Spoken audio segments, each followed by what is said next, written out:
Bom dia, boa tarde, boa noite, sejam bem-vindos ao nosso canal do Professor Roberto, que está entrando no ar com o nosso programinha da semana, falando sério de política. Você aí que não faz parte do nosso canal, te inscreve nesse exato momento, aperta o sininho para receber as notificações e dá um like, comenta também, compartilha espalhando o nosso canal e a nossa mensagem para todo o Brasil, além do Rio Grande do Sul. Somos um canal de esquerda, exatamente, somos um canal que fala aquilo que a Globo não quer falar, que mostra aquilo que a Globo não quer mostrar.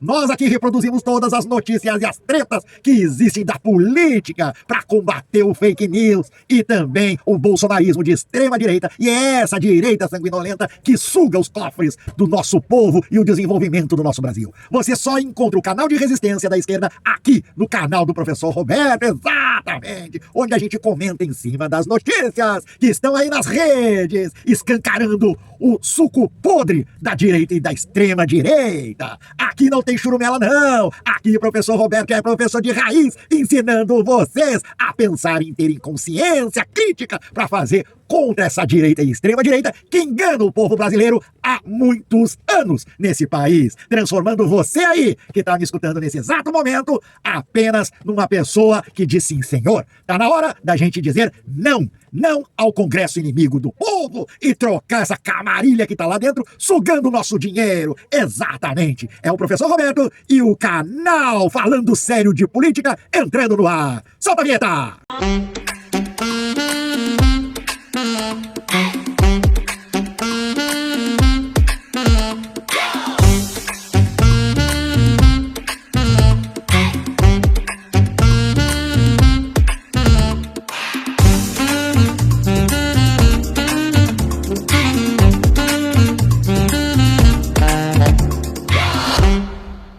Bom dia, boa tarde, boa noite, 15 graus, chuva e frio, típico inverno gaúcho. Se tu quiser vir aqui pro Rio Grande do Sul, traz logo as galochas, um casacão e muita pomada pra botar entre os dedos, que a frieira pega nessa umidade aqui no Rio Grande do Sul, da zona sul de Porto Alegre, exatamente. Vamos virar sapo, exatamente. Mas não é disso que eu quero falar com você. O que eu quero falar com vocês é justamente o caso do mimimi que tá acontecendo por aí na imprensa. Parece que setores da imprensa querem, não, vamos proteger as fontes do tal do blogueiro lá de Maranhão. Gente, o Dino é o cara que tá combatendo a maior máfia de desvio de dinheiro público, que é essas emendas PIX secretas, exatamente. Só no Maranhão existem mais de 15 deputados federais, todos eles da direita e da extrema direita, envolvendo em crimes de desvio de dinheiro público. Exatamente, se locupletando, roubando, ladrão. Exatamente, no bom brasileiríssimo. Ladrão, no bom português também, ladrão, são mafioso, é organização criminosa. E daí vem um blogueiro e me diz o seguinte, o Dino anda com um carro, né, com um carro especial, ele tem tanto segurança, o trajeto da família dele vem por aqui, pra ali, pra ali. O que ele tá falando? Ele quer que os caras vão lá e cometam um atentado, daí não quer ser preso, daí não quer ser investigado. Ora. Até tem limite pra blogueiro que entrega pro bandido pra eles tentar matar um ministro do Supremo Tribunal. Isso é crime, gente. Isso é crime. Isso não é jornalismo. E tem outra, descobriram que o cara é o maior chacador. Ou seja, o cara ia atrás, descobria só o patrão e ficava fazendo a chaca. Então, fala logo pra polícia que o cara tá cometendo desvio de dinheiro. Não fica querendo lá e pegar mais grana em cima. É o maior 171, o maior achacador. Fez bem Alexandre de Moraes. Palmas para o Xandão. Viu agora, por exemplo, informação envolvendo um jornalista lá no Maranhão que estaria tendo, supostamente, o sigilo da sua fonte quebrada. Porém, a grande mídia que está se mobilizando em defesa do sigilo da fonte desse jornalista está omitindo, na grande parte dos veículos que eu pude acessar, a informação de que estas informações que foram divulgadas por esse rapaz provavelmente foram acompanhadas de um pagamento de R$100 mil. E a gente sabe, meu amigo e minha amiga, que pagar por informação ou receber para divulgar informação deliberadamente proposital para prejudicar, para colocar em risco a vida de qualquer pessoa, é algo que não está salvaguardado dentro do que estabelece a atividade do jornalismo. Gente, o ministro Alexandre de Moraes autorizou hoje uma operação de busca e apreensão com múltiplos alvos no estado do Maranhão. Meses atrás, você viu aqui, inclusive no All News, um blogueiro do estado do Maranhão foi alvo de uma ação autorizada pelo ministro Alexandre de Moraes porque divulgou o trajeto, veículos, placas utilizadas pelo ministro Flávio Dino e pela família dele no Maranhão quando a família, o Dino é do Maranhão, está no estado. A divulgação de início sugeriu que haveria algum tipo de irregularidade, porque o ministro estava utilizando carros, né, do Tribunal de Justiça do Estado. Não há irregularidade, é o protocolo de segurança. O ministro Flávio Dino hoje é o segundo ministro mais ameaçado no país. Quando houve a primeira operação, com foco neste blogueiro, nós explicamos aqui que ele já foi, inclusive, preso pela Polícia Federal anos atrás, sob a acusação de achaque. Ou seja, de chantagear alvos, cobrar dinheiro para publicar ou não publicar informações neste blog dele. Outra coisa é que esses bolsominions não aprendem. Começou com o Decotelli, exatamente. Lembra do Decotelli? Ai, brasileiro não tem memória. O ministro da Educação do Bolsonaro, que não foi ministro, quase chegou lá. Mas descobriram que o cara não tinha formação nenhuma. Depois a Damares dizendo que era mestra da educação. Depois ela teve que escolher no sentido bíblico.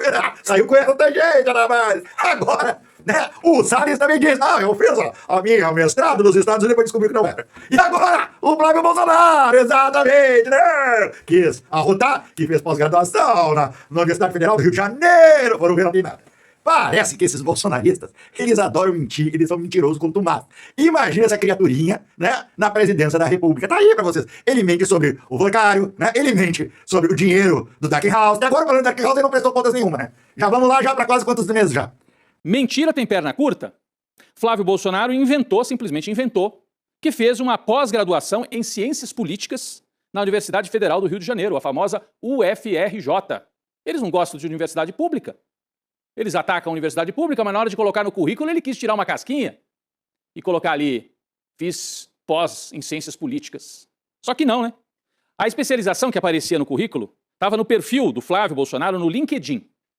Na biografia também, que foi enviada aos portais de notícias para a campanha e nas páginas oficiais do Senado e da Assembleia Legislativa. Dá uma olhada aqui. Está aqui no telão, para a gente comprovar o que a gente está falando. Ó, Flávio Bolsonaro, senador da República, advogado, especialista em políticas públicas, pré-candidato à presidência. Formação acadêmica, Universidade Federal do Rio. Especialização em ciência política. Só que não rola, gente. E aqui aparece também, olha, em um currículo, quando ele foi deputado na Assembleia Legislativa, também colocou a mesma informação. Ele fajutou isso daí? E foi passando, a mentira foi passando do mandato de deputado estadual para o mandato de senador. Agora ele ia chegar a concorrer à presidência com mais uma mentira pendurada no currículo? Acontece que a UFRJ afirma que não tem registros de que Flávio Bolsonaro passou por lá. Nada. A turma do bolsonarismo só entra na universidade para fazer bagunça, para atacar estudante e professor. Isso eles sabem fazer. Procurada, a campanha do candidato à presidência pelo Partido Liberal afirmou que se trata de um erro possivelmente extraído das páginas da Wikipedia. Ou seja, alguém colocou essa informação lá, os assessores pegaram e foram colocando no currículo, já que colou, né? Se colasse, colou. Só que não colou não, porque o UFRJ desmentiu. Então fica para a coletânea de fatos bizarros relacionados à campanha de Flávio Bolsonaro, que começou a campanha ou a pré-campanha desmentindo que conhecesse, que tivesse recebido dinheiro do Banco Master e foi desmentido algumas horas depois, e teve que admitir que recebeu sim, tinha até gravação, e agora um erro, talvez alguns possam considerar, mas é um erro menor. Mas não é não, gente. É uma fajutagem, é uma picaretagem. Você colocar que fez curso de especialização, pós-graduação, sem ter passado por lá.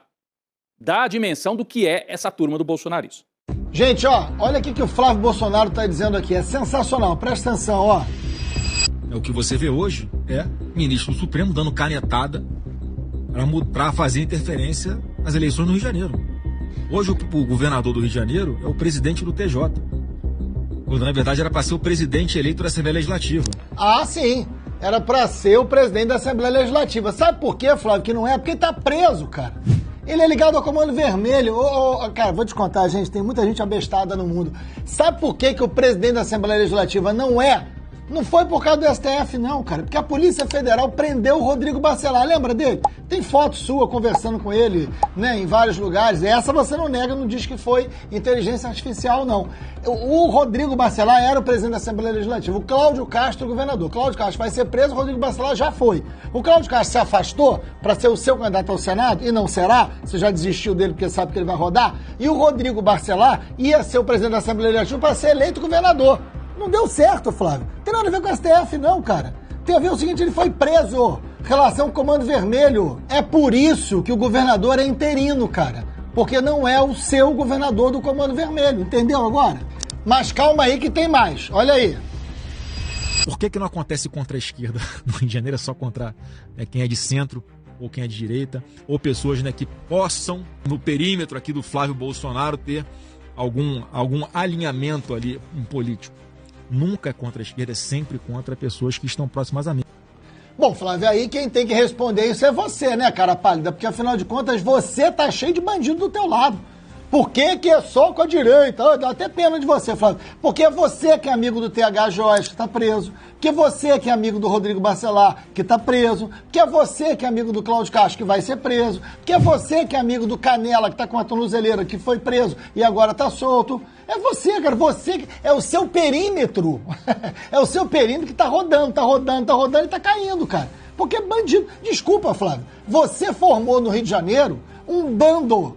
Não é um grupo político. Então para de botar a culpa no STF, Você só anda com bandido no Rio de Janeiro. Esse é o problema. Por que não tem ninguém da esquerda? Porque as pessoas da esquerda não são bandidos igual seus aliados. Simples assim, entendeu?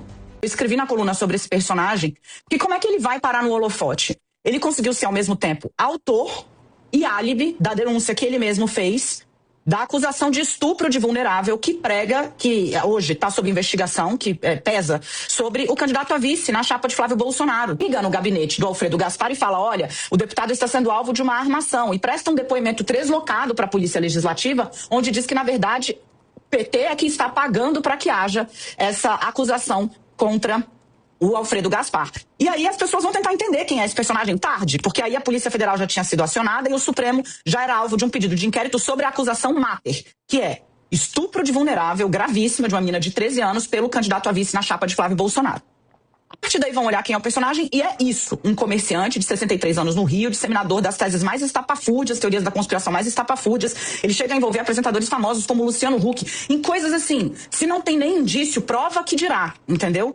E uma das acusações que ele faz, ou dos vídeos que ele faz para ganhar dinheiro, porque ele pede Pix para os seguidores, dizendo que o trabalho dele de investigador demanda viagens, demanda uma série de coisas a serem feitas. Num desses vídeos, que eu acho que a gente tem aí, eu não sei se você vai querer exibir, você me dá o sinal aqui, ele diz que vai cortar a cabeça do ministro Alexandre de Moraes e desfilar com ela por Brasília, pendurada em uma baioneta, que é fato até agora. Ele prestou versões conflitantes, nas quais acusa e depois isenta Alfredo Gaspar, segundo afirmam parlamentares de todos os lados, ao Supremo Tribunal Federal. Ele é autor de uma série de teorias da conspiração bizarras e imputa crimes graves, sem qualquer tipo de prova, a apresentadores, jornalistas, autoridades e a Polícia Federal. É um comerciante de 63 anos, que estava nos atos do 8 de janeiro, segundo ele diz, mas aí também a julgar pelo valor da palavra fica difícil, né? Não chegou a ser preso, porque disse que não era idiota. E que se dedicava, além de tudo isso, além de espalhar tese estapafúrdia, a fazer ameaça de morte a autoridades constituídas. Então, esse é o personagem que hoje mobiliza as duas principais campanhas da Presidência da República, a Polícia Federal e o Supremo Tribunal Federal, além da Procuradoria-Geral da República. O Paparanjo, que parece que o sapão Paparanjo vai abandonar e pedir a renúncia, exatamente. Parece que tá havendo lá um ajuste em Alagoas, pra quando ele voltar, né, ser novamente candidato a senador, o Paparanjo sapão. E o pior, é que apareceu agora um cara pra defender o Paparanjo, dizendo, fui eu que fiz tudo. Depois foram descobrir que o cara queria ganhar grana, velho, grana. O cara acusa a esquerda e ao mesmo tempo ele é álibi do Paparanjo. E ele querendo dinheiro, pelo amor de Deus. E ainda dizendo que vai tirar a cabeça do Alexandre de Moraes. Depois é preso, fica chorando na cadeia e vai ter os Bolsonaro dizendo que, ai, coitadinho.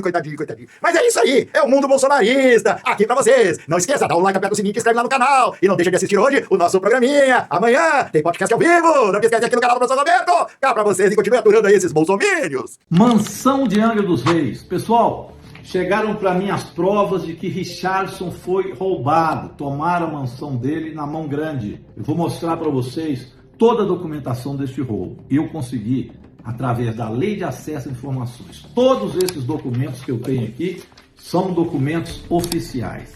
Rapidamente uma história. Quem se apoderou dessa mansão de Richarlison? Willer Tomás, esse advogado que agora ficou famoso por falcatrua, pois bem, mas quem está envolvido nisso? Flávio Bolsonaro.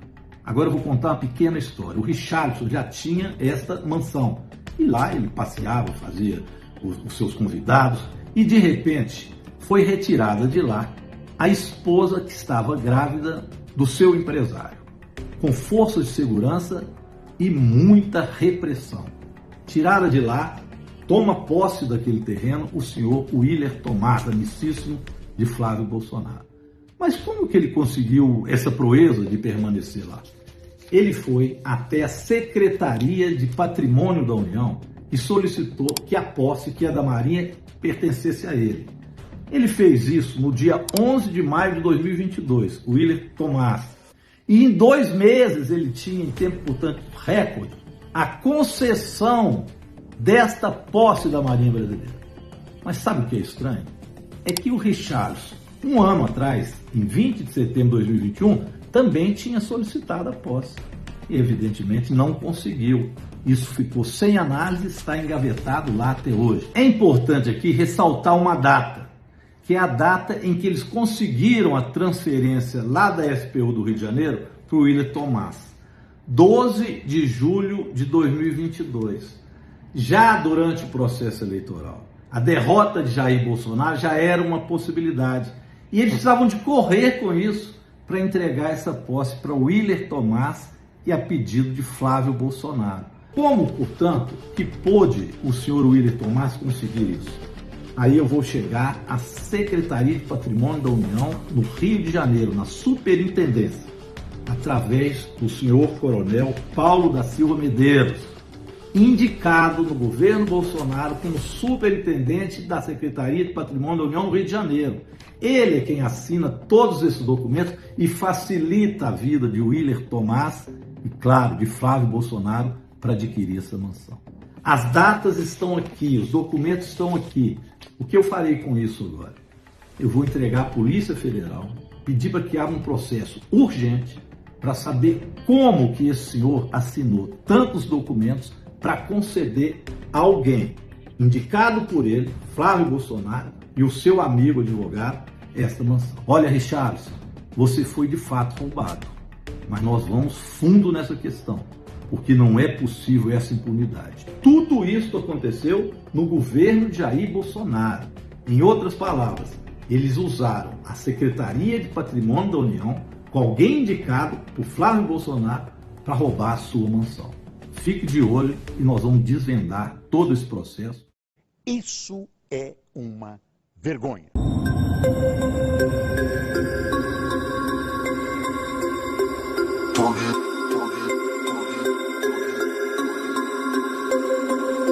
Israel está demonstrado, hoje especialmente, não na Guerra dos 12 Dias, mas agora, que teria desaparecido em 3 dias contra o Irã. Sem os Estados Unidos. Sem os Estados Unidos, em 3 dias. Não existiria. Não tem esse papo furado de domo, de não sei do quê.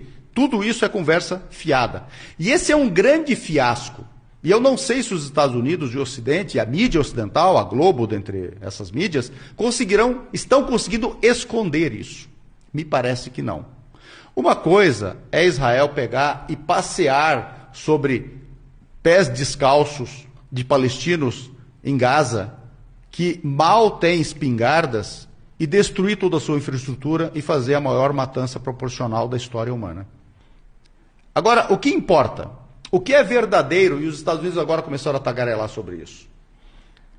A ideia é que o Irã não tenha capacidade defensiva por meio de mísseis, por meio de drones, por meio de submarinos, etc., que é o que torna um país soberano. E o que o Irã demonstrou agora? Demonstrou que é graças a isso que ele está conseguindo se defender. Graças a isso ele está conseguindo atingir as bases estadunidenses nos países da região.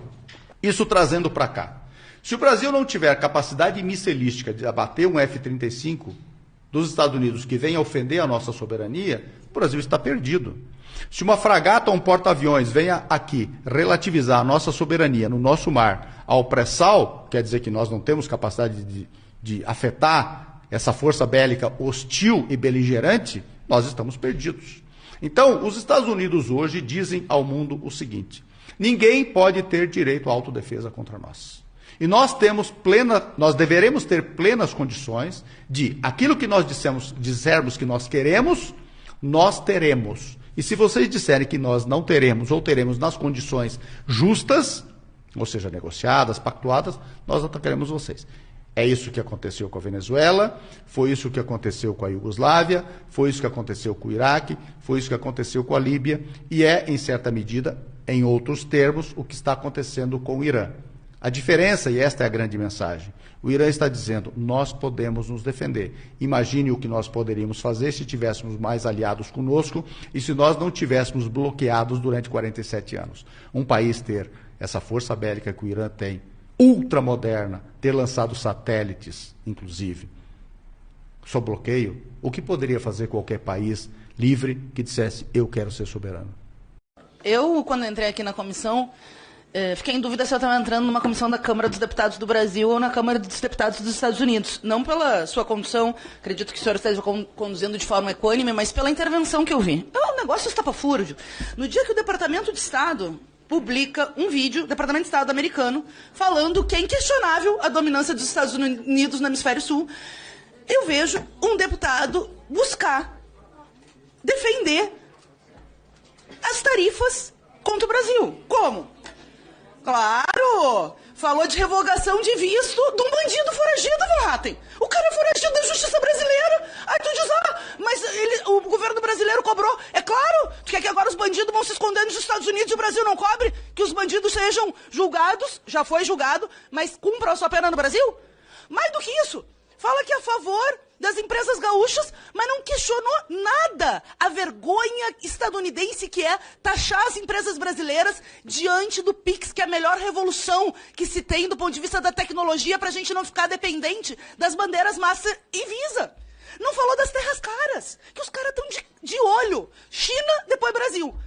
Os americanos estão há horas fazendo de tudo para tomar conta das nossas terras raras. Usou um malabarismo para defender o Milei, que o negócio é escandaloso. O cara chegou aqui e ofendeu o nosso presidente. Eu até acho que o Lula foi muito digno em não responder diretamente. Eu teria respondido. Porque o cara não pode, presidente de um país ou no outro, falar absurdos. E eu não gostei da fala do ministro da Fazenda, porque eu tenho muito respeito aos palhaços.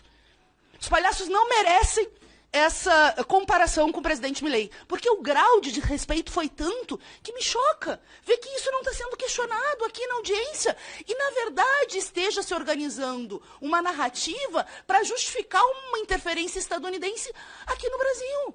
Vejam, o Eduardo Bolsonaro atuou para taxar o Brasil. Ele se televisionou, ele produziu provas contra si, crime, Van Hatten, que nos Estados Unidos e alguns estados é punido com pena de morte. E eu não estou defendendo a pena de morte, eu só estou mostrando a gravidade das coisas. Eles atuaram dessa maneira. E mais do que isso, nós estamos vendo uma tentativa de interferência, sim, no processo eleitoral, e será a minha pergunta ao ministro. Mas eu só quero deixar um comentário sobre o PCC e o Comando Vermelho, que são organizações criminosas perigosíssimas. O projeto antifacção do governo Lula ampliava a atribuição da Polícia Federal para poder pegar essas organizações que estão entrelaçadas em todos os estados brasileiros. Quem é que foi contra isso? Se não a extrema-direita brasileira desidratou o projeto que dá poder para a Polícia Federal investigar. Aliás, foi a Polícia Federal que chegou nas fintechs, que lavam dinheiro do crime organizado. Então, assim, eu quero lhe perguntar sobre a interferência estadunidense no Brasil. Eu já estou vendo em outras eleições da América Latina, como fizeram na Colômbia, o que o governo está programando. E eu quero só comentar que eu acho que o Van Hatten é candidato ao Senado dos Estados Unidos, do Brasil, não é?